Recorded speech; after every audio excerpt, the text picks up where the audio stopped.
మాకెందుకు మాది కాదు మానినాదం గని అవగాహన లేకున్నది కొంత సమాజం రాజ్యాంగం ప్రతిఫలాలు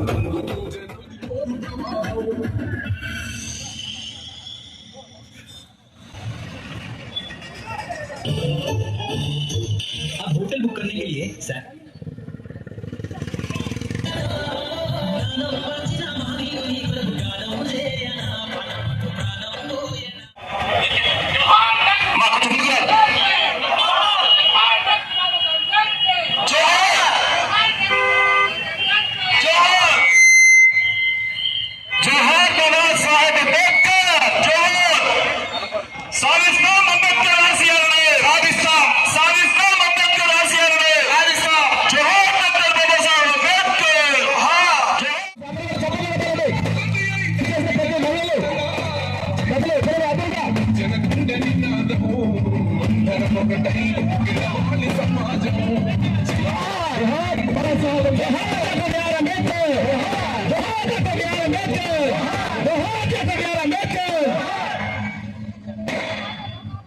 అంబేద్కర్ ఒక దళిత జాతికి సంబంధించిన వాళ్ళు కాదు, బడుగు బలహీన వర్గాల కోసం, ముఖ్యంగా మహిళల కోసం, మహిళల అభ్యున్నతి కోసం తన మంత్రి పదవిని రాజీనామా చేసిన మహాశక్తి డాక్టర్ బాబాసాహెబ్ అంబేద్కర్.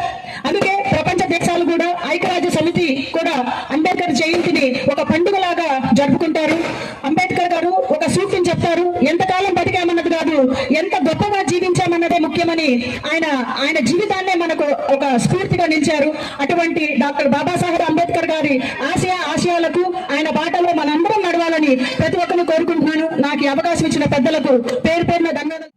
అంబేద్కర్ గారి 135వ జన్మదినోత్సవం ఇంత ఘనంగా జరుపుకోవడం చాలా సంతోషంగా ఉంది. ఎందుకంటే మీకు అందరికీ తెలుసు, అంబేద్కర్ గారు ఒక నాయకులు కాదు, ఒక మానవ రూపంలో ఉన్న దైవ సమానుడు.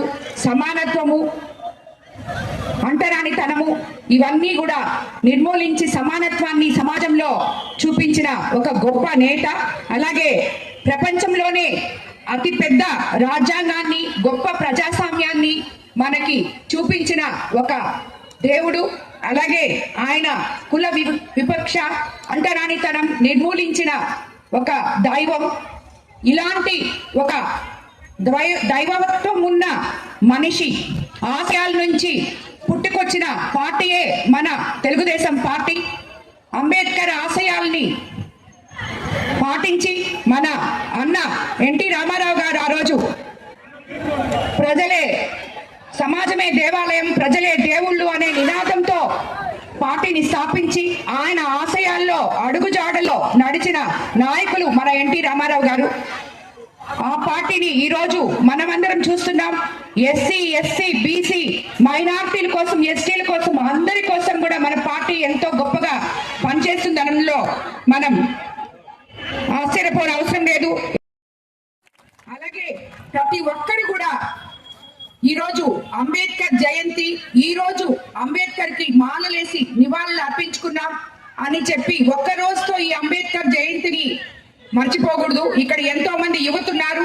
అంబేద్కర్ జయంతి రోజు ఒక్కరోజు మాత్రమే ఆయనకి నివాళులు అర్పించి మన బాధ్యత అయిపోయింది అని చేతులు తుడుచుకోకూడదు. ప్రతి ఒక్కరూ ఆయన ఆశయాల్లో, ఆయన అడుగుజాడల్లో నడవాలని యువతందరూ కూడా దీనికి పునాదులు వేసుకుంటూ బంగారు భవిష్యత్తు వైపు మన దేశాన్ని ముందుకు తీసుకెళ్లాలని చెప్పి నేను మిమ్మల్ని అందరినీ కోరుకుంటున్నాను.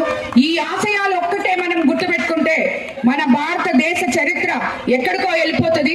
కాబట్టి అలాంటి గొప్ప మనిషికి ఈ రోజు మనం నివాళులు అర్పించుకోవడం ఆయన జయంతి సందర్భంగా నిజంగా చాలా సంతోషంగా ఉంది. ఇక్కడున్న ఆ కార్యక్రమానికి విచ్చేసిన ప్రతి ఒక్కరికి కూడా ధన్యవాదాలు తెలుపుకుంటూ మనం ఈ రోజు ఒక ప్రతిజ్ఞ చేసుకోబోతున్నాం. అదందరూ మీరు కూడా చెప్తే బాగుంటుందని నేను అనుకుంటున్నాను.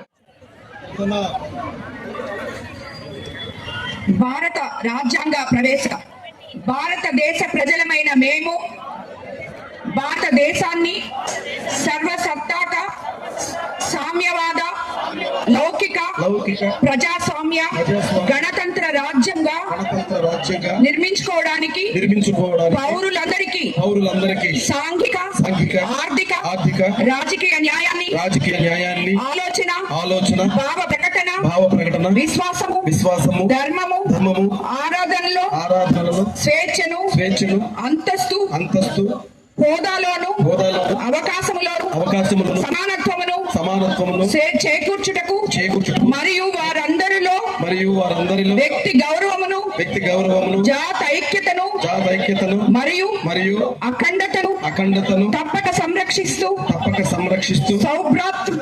సౌభ్రాతృత్వాన్ని పెంపొందించుటకు సత్యనిష్టాపూర్వకముగా తీర్మానించుకొని 26 నవంబర్ 1949 మన రాజ్యాంగ పరిషత్తులో పరిగ్రహించి